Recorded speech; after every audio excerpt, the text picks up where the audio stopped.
భారీ వర్షాల కారణంగా హైదరాబాద్ అతలాకుతలమైంది. మనం చూసుకోవచ్చు మనం ఇప్పుడు చూస్తున్నది విజువల్స్.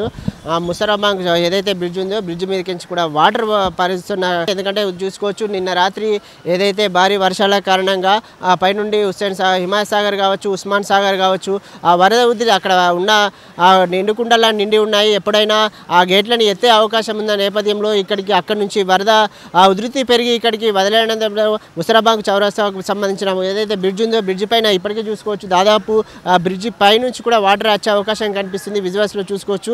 అయితే ఇప్పటికే అధికారులందరూ అప్రమత్తమయ్యారు. ఈ నేపథ్యంలో ఇటు పోలీసు కావచ్చు, అటు బల్దీ అధికారులు కావచ్చు చాలా పెద్ద ఎత్తున ఏర్పాటు చేశారు. ఏ క్షణమైనా వాటర్ ఇక్కడ ఉధృతి పెరిగే అవకాశం ఉన్న నేపథ్యంలో ప్రజలకు ఎలాంటి ఇబ్బంది కలగకుండా ఏర్పాటు చేశారు. ఇదే ముసరాబాంగ్కు సంబంధించిన బ్రిడ్జిని కూడా ఇక్కడ బీజేపీ కార్పొరేటర్ పర్యటించారు. అతను మాట్లాడదాం. మేడం చెప్పండి, వర్షం పడ్డప్పుడల్లా ఇక్కడ ఉన్న ప్రాంతాల వారికి చాలా ఇబ్బంది కలుగుతుంది, దీన్ని ఎలా చూస్తారు? ప్రతి సంవత్సరం ఇదే పరిస్థితి ఉంటుంది. ప్రతిసారి మినిస్టర్లు వస్తారు, అందరూ వస్తుంటారు. ఒక 2-3 ఇయర్స్ నుంచి ప్రతి సంవత్సరం శాంక్షన్ అయింది, మేము కొత్త బ్రిడ్జ్ కట్టిస్తామని చెప్తున్నారు. కానీ ఆ పని ఎప్పుడు జరగట్లేదు. మళ్ళీ ఇంకేంటంటే నేను కౌన్సిల్లో కూడా అడగడం జరిగింది. 55 కోట్లు శాంక్షన్ అయింది అని చెప్తున్నారు, కానీ ఇప్పటి వరకు వర్క్ స్టార్ట్ కాలేదు. వర్షం హైదరాబాద్లో వర్షం పడ్డది అనుకుంటే ఫస్ట్ ఎఫెక్ట్ అయ్యేది ముసరాబాంగ్ బ్రిడ్జే. ఇక్కడ ఉన్న ప్రజలు చాలామంది ఇబ్బంది పడుతున్నారు. వర్షం పడ్డప్పుడు ఏదో ఎక్కడెక్కడ సురక్షిత ప్రాంతాలకు తరలిస్తున్నారు, కానీ దీనికి శాశ్వత పరిష్కారం మాత్రం రావట్లేదు. ఇప్పుడు నిన్న ఎమ్మెల్యే గారు కూడా పర్యటించారు. త్వరలోనే బ్రిడ్జ్ నిర్మిస్తారన్నమాట. అండి ఎన్నో ఏళ్ళ నుంచి సమస్య ఉంది, దీన్ని ఎలా చూస్తారు? ప్రతిసారి చెప్పే మాటనే అది, కానీ ఏం పని జరగట్లేదు ఇక్కడ. ఇప్పుడు ఇది వాళ్ళు చెప్పినప్పుడు ఏదో పైన తుది మెరుగులు ఏదో దిద్దుతారు, ఈ వర్క్ మాత్రం స్టార్ట్ చేయట్లేరు.